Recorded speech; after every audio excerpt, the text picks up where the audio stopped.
I'm a forensic anatomist, basically in the area of facial identification.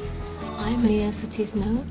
I work in identifying remains. I feared death. I was scared of skeletons. I was scared of the dark. One day I was invited up to the Skeletal Museum at the Anatomy department at Sydney Uni, and I was just in awe with what was exhibited, and I thought, wow.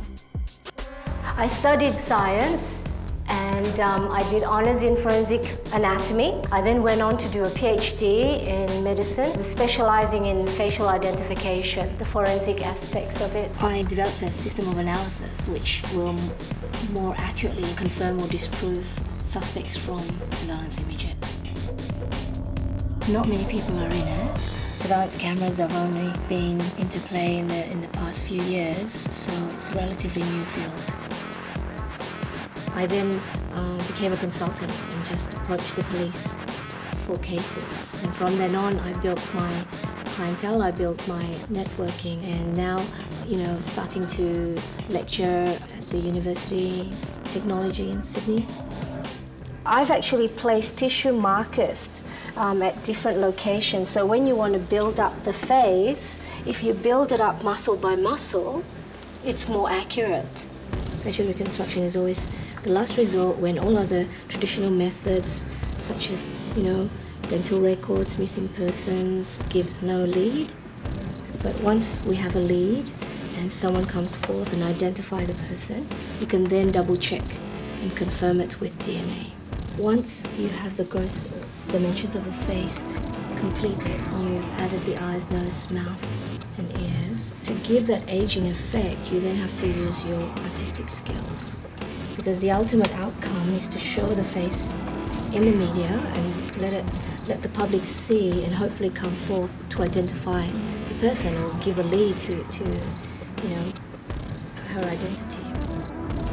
With facial reconstructions, it's not just forensics. I did the reconstruction of Harry for HMS Pandora, which was sent out to the South Pacific in pursuit of mutineers of the Bounty. So it was quite nice to reconstruct something of historical importance, and then having it, investigation as to who he is, conducted by the curator of the Pandora.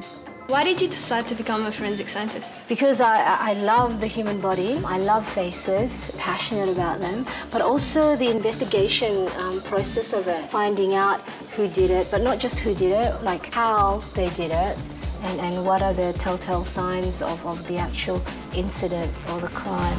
I've more or less desensitized myself to the gory side of things. I mean, I don't see it as that anymore. I see it as an interesting specimen. I've always loved art and sculpting, and this field gives me an avenue of combining both art and science. You need the necessary science degree, in either forensic science or medical science, but basically you need to have a good grip of human anatomy. Sometimes you have to be quite of a lateral thinker. Cases are always different, and you need to try a different approach. It's not always fun. There's paperwork involved, especially writing reports and attending court.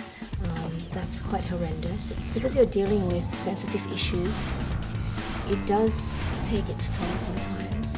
My work is quite spontaneous. I mean, day to day, I don't know what's going to happen. It's not for everybody.